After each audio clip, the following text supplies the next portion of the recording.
Boa tarde a todos. Invocando a proteção divina, declara aberta a 39ª sessão ordinária neste 22 de julho de 2025. Em discussão, a ata da 38ª sessão ordinária realizada no dia 17 de julho de 2025. Não havendo quem queira discutir, a tenho por aprovada. Indago ao secretário-geral se há expedientes e correspondências. Agradeço, Excelência. Uma boa tarde a todos. Sim, presidente. Hoje temos um expediente encaminhado a esse tribunal por parte da senhora Fátima Lozano Vilavieja. Ela é interventora e controladora do município de Azuqueca de Henares, na Espanha. E ela encaminhou um expediente cujo assunto é carta de reconhecimento ao trabalho e trajetória pública do conselheiro Inaldo Araújo. Eu peço licença para, devido à relevância do teor do expediente, para ler na íntegra. Fique à vontade, secretário. Agradeço.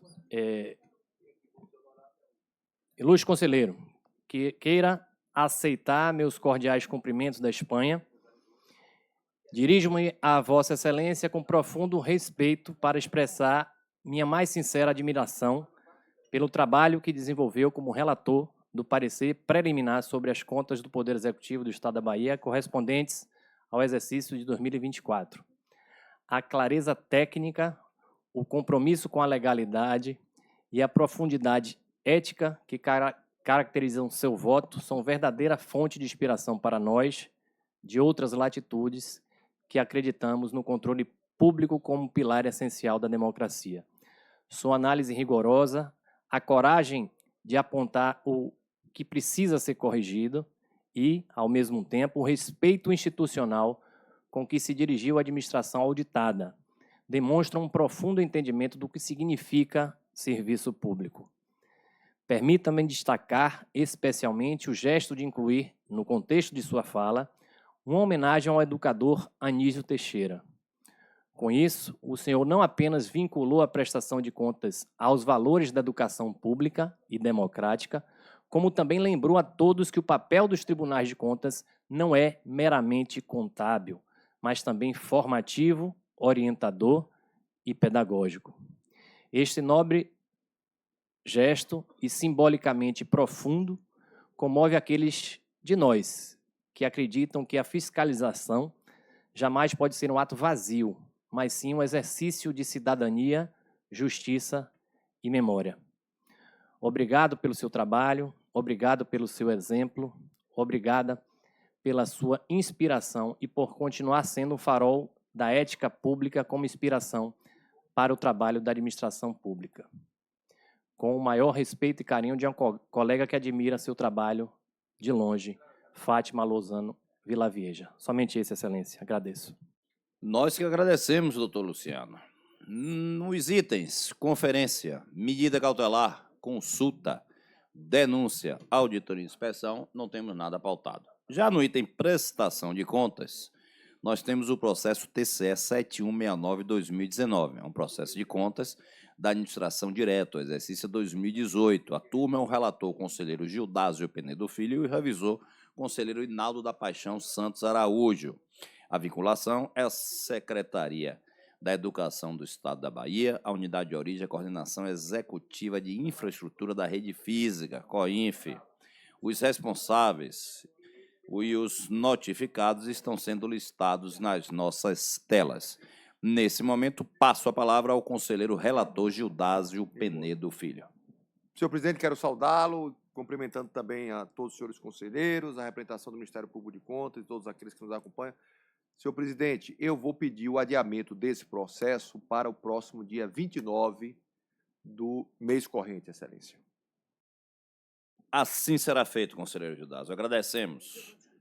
No item recursos. No item recursos, nós temos o processo TCE 14302-2024, uma apelação. O relator é o conselheiro Inaldo da Paixão Santos Araújo, o revisor o conselheiro Antônio Norato. O recorrente foi o Estado da Bahia, núcleo de atuação da PGE nesse tribunal. O procurador do Estado foi o senhor Francisco Luiz Borges da Cunha.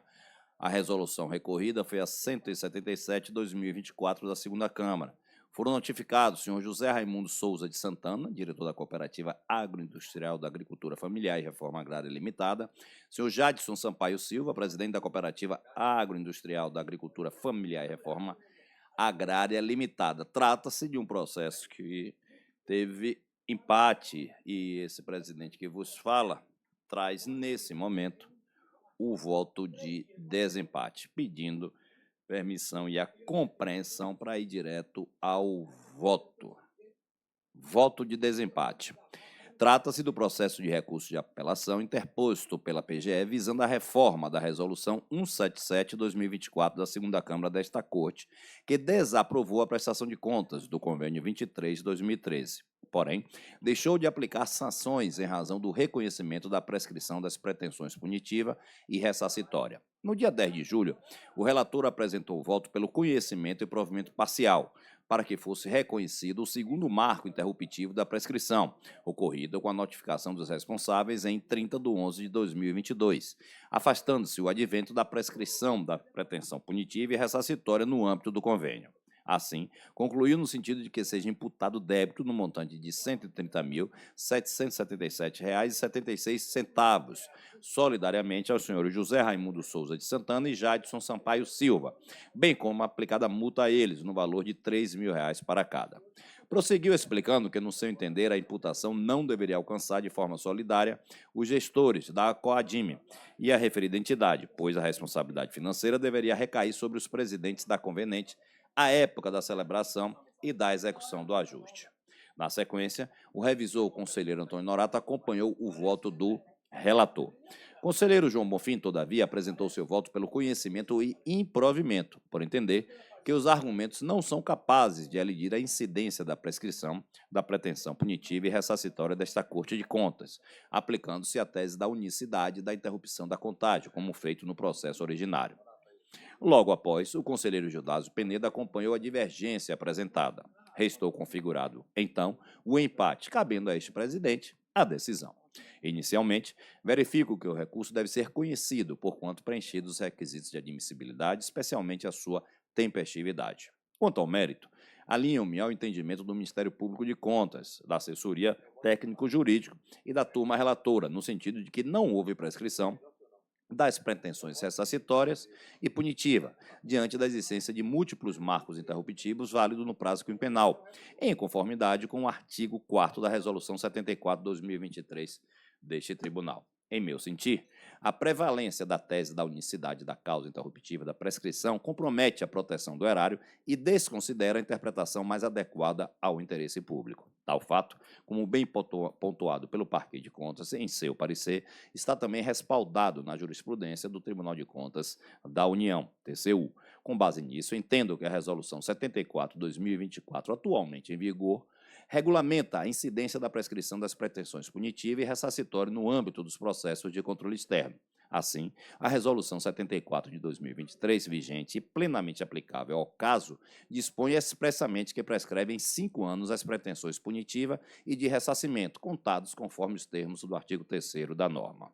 No presente caso, constato que não houve apresentação da prestação de contas no prazo legal, ensejando a contagem da prescrição a partir de 30/4/2015, nos termos do artigo 3º, inciso 2º da Resolução 74/2023. Ocorre que o curso da prescrição foi interrompido por atos válidos, inequívocos e por causas legais distintas, quais sejam a instauração da tomada de contas especial por meio da Portaria 68/2018, em 21/8/2018, e a notificação válida dos responsáveis que ocorreu em 30/11/2022. Além disso, o julgamento com decisão recorrível deu-se em 4/9/2024, fato que também configura um novo marco interruptivo. Deste modo, identifico que não transcorreu lapso superior a 5 anos sem interrupção válida, não havendo que se falar em prescrição. A tese da singularidade da interrupção, utilizada como fundamento para a rejeição de sanções, não encontra amparo na Resolução 74 de 2023.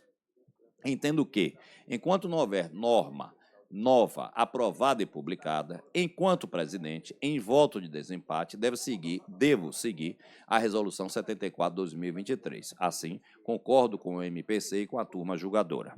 Para além disso, restou demonstrada a inexecução do objeto do convênio, a ausência de comprovação do nexo de causalidade entre recursos e a finalidade pactuada, e a omissão na prestação de contas, o que legitima a responsabilização dos gestores, dadas as opções de desempate que disponham. Desse modo, desempato, acompanhando o voto do excelentíssimo conselheiro relator, pelo conhecimento e provimento parcial do recurso, para que seja reconhecido o segundo marco interruptivo da prescrição, ocorrido com a notificação dos responsáveis em 30/11/2022, afastando-se o advento da prescrição das pretensões punitiva e ressarcitória no âmbito do convênio, a fim de que seja reformada a Resolução 177/2024, para que seja imputado débito de R$ 130.777,76, solidariamente aos senhores José Raimundo Souza de Santana e Jadson Sampaio Silva, como bem aplicada a multa a eles no valor de R$ 3.000 para cada, nos termos do artigo 35, inciso 2º da Lei Complementar Estadual 5 de 91. Senhores, é o voto de desempate que eu proclamo o resultado, indago ao conselheiro relator se fará a conferência do feito. Salvo redação, excelência. Dou por conferido. Dando sequência à pauta, nós temos o processo TCE 288/2025, uma apelação, tem como turma conselheiro relator, o conselheiro Inaldo da Paixão Santos Araújo, e revisor, conselheiro Antônio Norato de Castro Neto. O recorrente é o Estado da Bahia, núcleo de atuação da PGE junto a esse tribunal. O procurador do Estado é o senhor Obenilson Colombiano Matos dos Santos. A resolução recorrida é a 185 de 2024 da segunda Câmara. Foi notificada a Associação dos Machadeiros de Olivença, na pessoa da senhora Adriana Souza dos Santos, presidente. Nesse momento, passo a palavra ao conselheiro relator Inaldo da Paixão Santos. E eu agradeço, senhor presidente, mais uma vez, uma boa tarde. E vamos, na forma de praxe, ao voto. Trata-se do requerimento protocolado em 16 de janeiro deste ano, como recurso de apelação, interposto pelo Estado por intermédio do Núcleo de Atuação da Procuradoria-Geral do Estado, junto a esta Casa, objetivando a reforma da resolução já citada, por meio da qual a segunda Câmara deste Tribunal, no bojo do processo 24623, decidiu desaprovar as contas da segunda parcela relativa ao termo de compromisso cultural 4516, com imputação de débito no valor de R$ 17.198,80 e aplicação de multa no valor de R$ 2.000 ao conveniente senhor Arivaldo Batista dos Santos.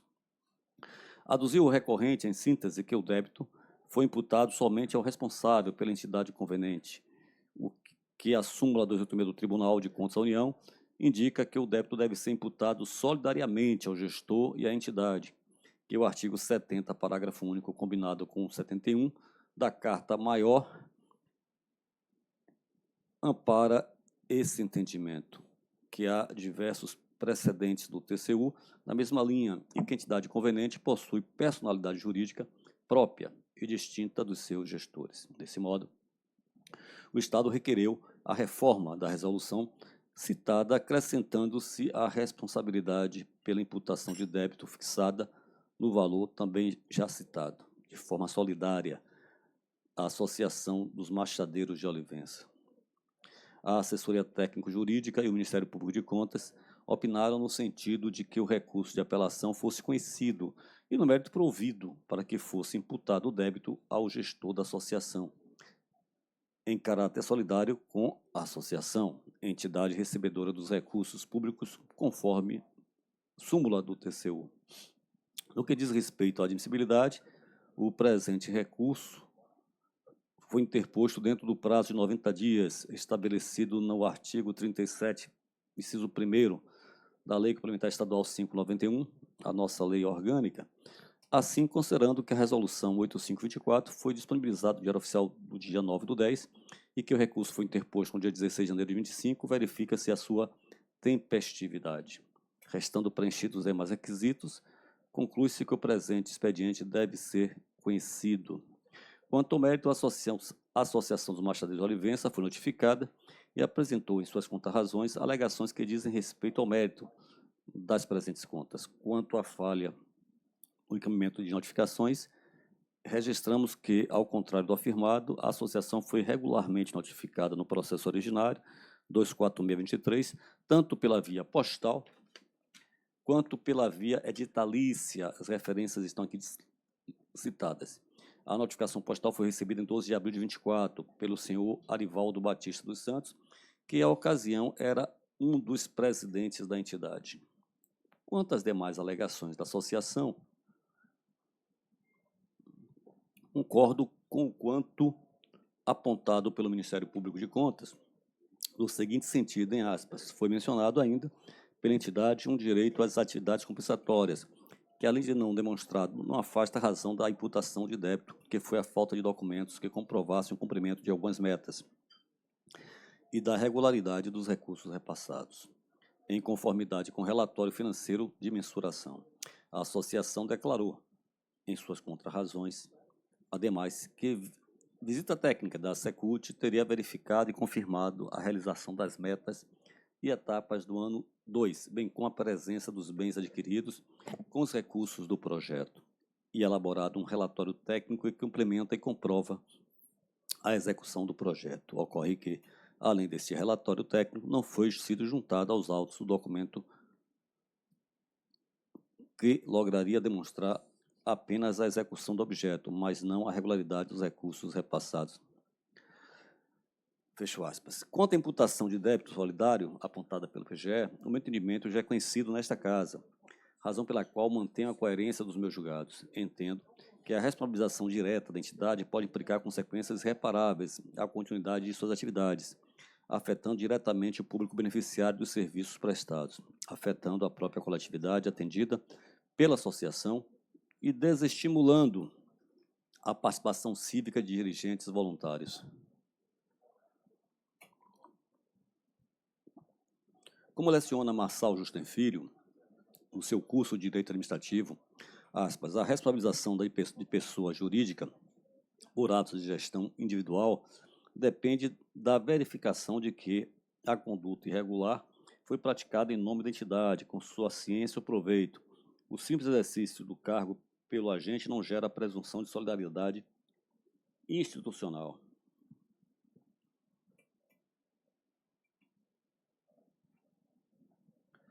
A responsabilização do gestor, quando comprovada sua culpa ou dolo, é não apenas possível, como necessária. Contudo, a pessoa jurídica não deve ser chamada a responder solidariamente por uma simples associação formal, sob pena de violação ao princípio da pessoalidade da sanção, consagrado no artigo 5º,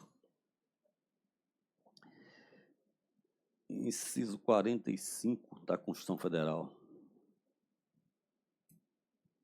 e em respeito aos princípios da legalidade e da proporcionalidade, sobretudo quando se lida com parcerias firmadas no campo da assistência social, da saúde e da educação, nas quais as entidades atuam subsidiária ao Estado.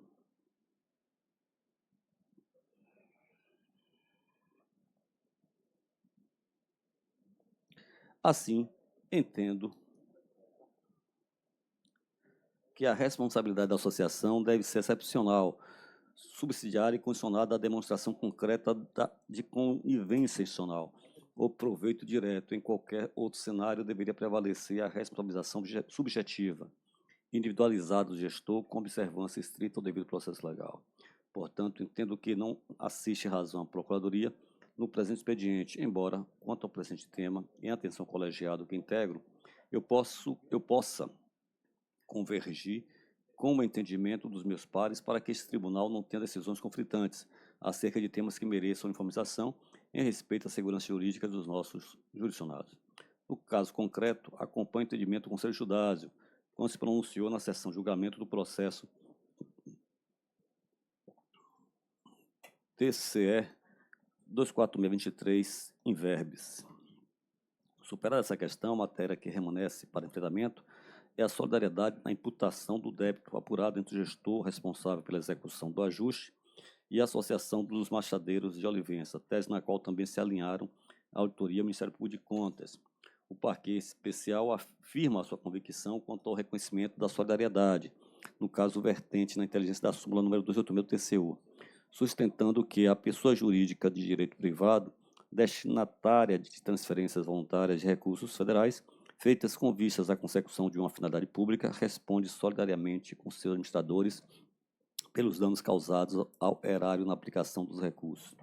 Máxima vênia, não adiro ao entendimento esposado, tenho defendido que a solidariedade não se presume menos, ainda consubstancia uma forma de responsabilidade objetiva ou de garantia à vista tão só da má gestão dos recursos repassados à entidade, exigindo que a pessoa jurídica, de algum modo, tenha se beneficiado dos recursos, seja mediante sua incorporação ao patrimônio próprio, seja pela manutenção da disponibilidade dos valores então repassados. Desse modo, entendo que não há espaço para reconhecer a solidariedade no presente caso. Fecho aspas.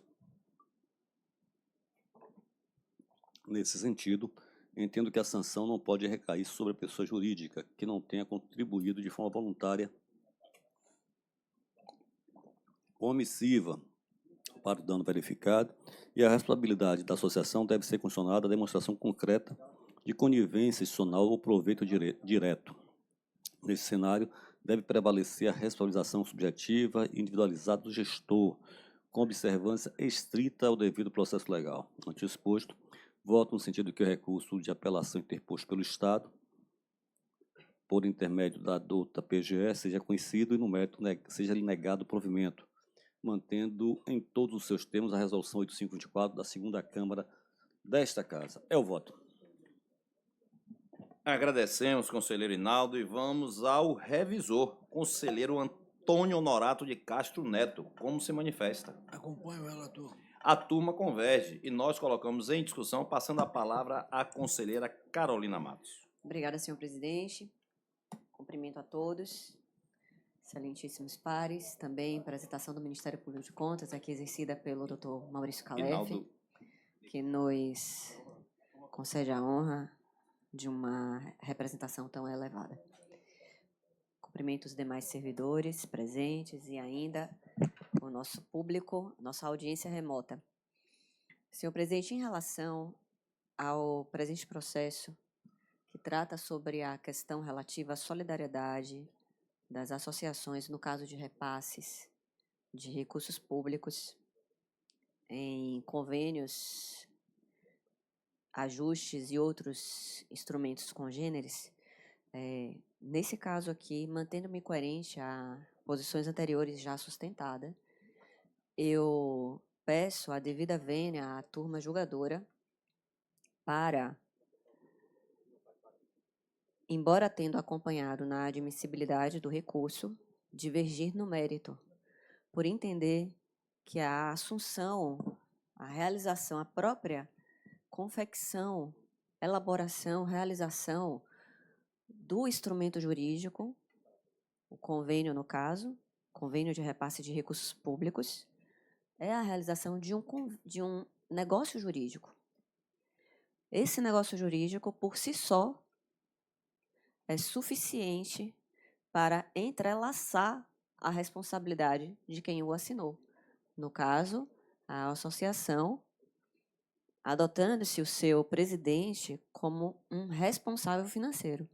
Porém, a responsabilidade direta extraída da norma diante de um efeito jurídico é um efeito jurídico, sem precisar de maiores exercícios de busca, de interpretação, como seria o caso da responsabilidade objetiva. Não se trata disso.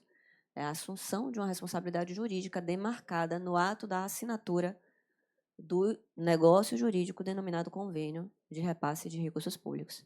Então, por esse motivo, senhor presidente, eu peço a vênia à turma julgadora para prover o recurso interposto pela Procuradoria-Geral do Estado, em assim entender a associação também como responsável, sem nenhum tipo de condicionante. Assinou o convênio, é responsável jurídica.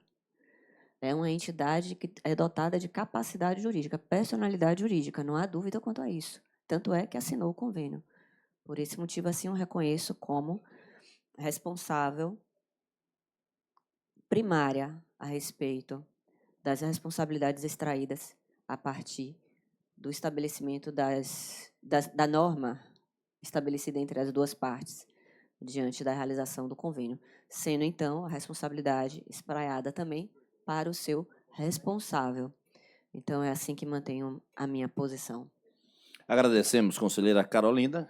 Diante da falta apenas da divergência da manifestação do conselheiro Gildásio Penedo, encerrada a discussão, colherei a manifestação de voto do conselheiro Gildásio Penedo. Passando a palavra neste momento para ele. Perfeitamente, Excelência. O meu voto, de certa forma, já foi espelhado na posição da relatoria, com a convergência do revisor, na medida que eu já tinha me posicionado, eu fui o relator originário desse processo em sede do julgamento da segunda Câmara. Não obstante se imprima a esse plenário o valor recursal da matéria, não me parece que nos autos a proposta de revisão patrocinada pela Procuradoria-Geral do Estado mereça nossa acolhida nesse momento em posição reformista, na medida que entendo, com as vênias sempre de estilo aos que se opõem a essa compreensão, de modo especial aqui nessa sentada, a nobre conselheira Carolina Matos, que abre a divergência, entendo que há de ter-se para uma eventual solidariedade, e a própria Procuradoria-Geral do Estado, que peticiona o recurso, no nosso entendimento, a necessária caracterização de algum tipo de beneficiamento ou aproveitamento por parte da entidade daquele ato de gestão patrocinado por um responsável. No caso específico, esse processo ele se refere a um termo de compromisso cultural assinado entre a Secult e a Associação dos Machadeiros de Olivença. Salvo engano, Olivença aí, distrito de Ilhéus, uma estância hidromineral. Olivença. Faço somente analogia. Aquele filme, é importante, aquele filme do... Já citei esse fato aí, às vezes a memória traz alguma explicação. Porque, conselheira Carolina Matos, por que eu faço essa menção a Olivença? Porque Olivença e Caldas do Jorro, que é pertencente a Tucano, são instâncias. E chegaram a ter, durante um período estatal, a sua gestão administrativa pelo Estado da Bahia. Era o Estado que nomeava os gestores dessas duas instâncias. No finalzinho aí da década de 90, houve uma reversão em relação a esse entendimento e que passou a responsabilização administrativa para os municípios mãe, Caldas do Jorro para Tucano e Olivença para Ilhéus. Por isso que faço aí, me traz aqui a memória do eventual conhecimento da matéria. Mas o fato é que havia um projeto, né, para a realização de um objetivo em relação a essa comunidade. Ocorre que a desaprovação ela decorre justamente da não comprovação regular da aplicação dos recursos da segunda parcela. O gestor, o senhor Arivaldo Batista dos Santos, embora oportunizado em diversas vezes a chance de apresentação de defesa, ele não o faz, tanto no ambiente do controle interno, ainda patrocinado pela Secult, como também aqui no próprio Tribunal de Contas, em sede de controle externo, trazendo as informações atinentes à devida e regular aplicação da segunda parcela. Então, nesse caso específico, como votei no primeiro momento, não vi nenhum tipo de eventual aproveitamento ou de certa forma, beneficiamento da entidade da eventual irregularidade ou de um eventual dano, inclusive, quando em determinadas situações se demonstra. Então, por não ter no recurso a PGE trazido nenhum elemento que pudesse reformar a minha posição, valendo-se, dentro da sua lógica, né, da interpretação que dá ao artigo 70 da Constituição Federal, especificamente, e me parece também que é a posição do Ministério Público, da própria conselheira Carolina Matos, que é a leitura que faz do artigo 70 através do seu parágrafo 1º. Prestará contas qualquer pessoa física ou jurídica, pública ou privada, que utilize, reguarde, guarde, gerencie ou administre dinheiro, bens e valores, ou pelos quais a União responde, em que, em nome desta, assuma obrigação de natureza pecuniária. Mas eu não me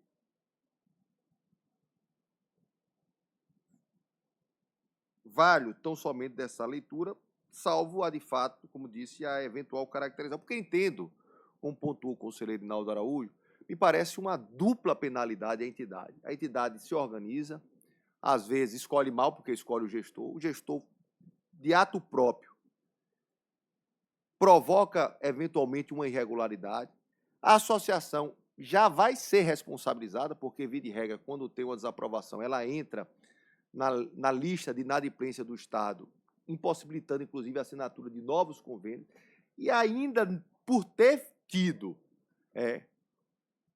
a indicação de, eventualmente, não poder mais firmar convênios com o Estado, de ver frustrada, em determinados momentos, o próprio alcance da política pública, porque ao convênio se estabelece uma expectativa, um objetivo foi construído, você já vai privar a entidade, enquanto todos os seus associados, de verem realizar com plenitude e satisfação aquele objeto que foi alcançado.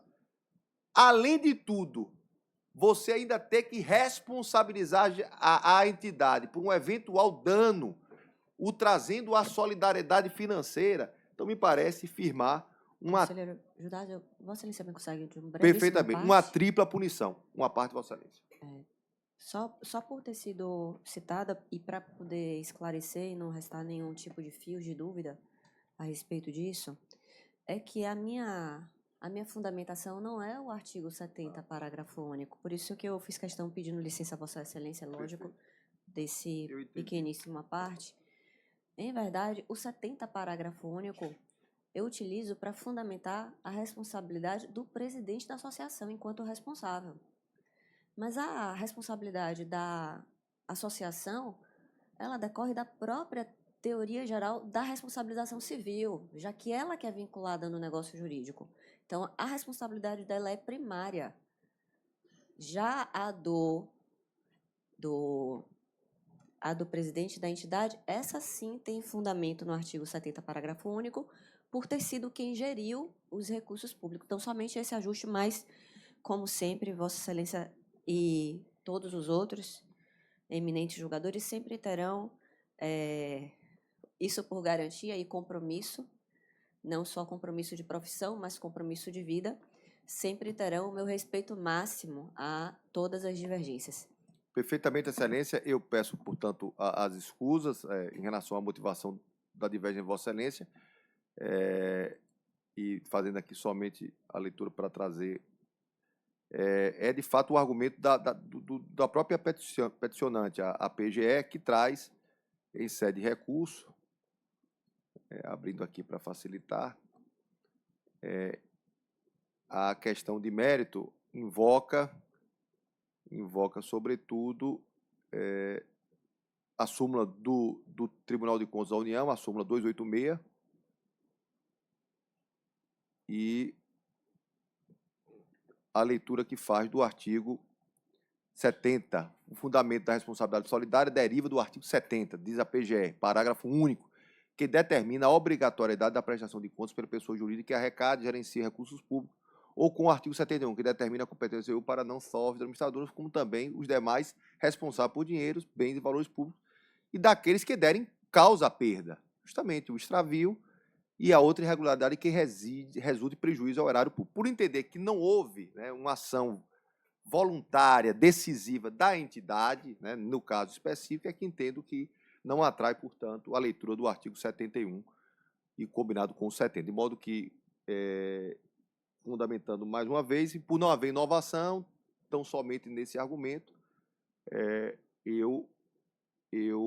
a PGE, inclusive, avança, me recordo aqui, é importante que ela agora, inclusive, ela fundamenta na leitura do 70 e 71. Mas, inicialmente, ainda trazia outro argumento que me parece extremamente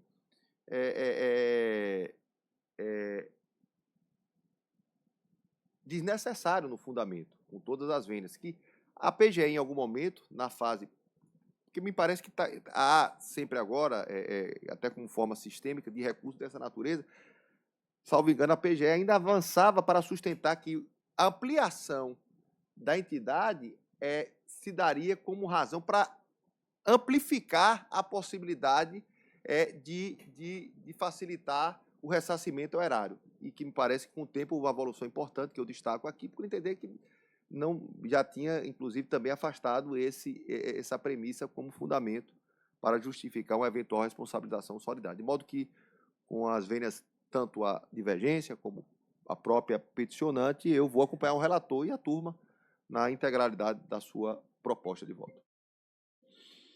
A turma sai vencedora, a sugestão, e eu indago, Vossa Excelência, conselheiro Rinaldo da Paixão, se fará a conferência do feito. Sim, senhor presidente. Salvo redação. Dou por conferido. Embargo de declaração, nós não temos nada pautado. Matéria administrativa também não. Requerimentos e indicações. Comunicações e moções. Passo a palavra ao conselheiro Antônio Honorato de Castro Neto.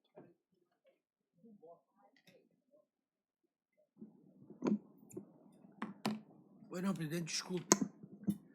É uma quitação por despacho. Trata-se do pagamento das multas impostas aos senhores, às senhoras Ângela Fux, Carolina Marinho de Macedo Santos, Termutes Alves Santos, Valquíria de Barros Fonseca Barbosa Santos, e ao senhor Diogo Rodrigues Medrado, Godofredo Teixeira da Paixão e Zitomir Souza de Jesus, no julgamento da prestação de contas da Superintendência de Fomento ao Turismo do Estado da Bahia, processo número TCE 012872, do acordo número 133 de 2024, conforme documento de referência 3485896, 3485903, 3485919, 3527 268, 3485922, 348590909 e 3527-290. Start da quitação aos referidos gestores. É a quitação por despacho. Agradecemos, conselheiro Honorato. O plenário dá-se por inteirado, passando a palavra à conselheira Carolina Matos. João, Informa a quitação por despacho realizada no processo de número 1159 do ano de 2021, diante da confirmação do pagamento realizada pelos gestores. Já juntado ao processo, eu confiro, então, quitação à interessada na forma do disposto no artigo 12, inciso 5º do regimento interno deste tribunal. Essa informação. Agradecemos, conselheira Carolina. O plenário dá-se por inteirado. Comunicações e moções. Nada hoje, conselheiro Rinaldo. A risada, né? Porque eu perguntar é normal. Nada, o último item da pauta, o que ocorrer. Nada mais havendo. Desejando excelente tarde a todos. Aproveitando a oportunidade para convidar a todos, aos que nos assistem, aos nossos colegas, servidores. Na próxima quinta-feira, às 9h30 da manhã, estaremos entregando a medalha Mérito Rui Barbosa ao conselheiro Antônio Honorato de Castro Neto. Sintam-se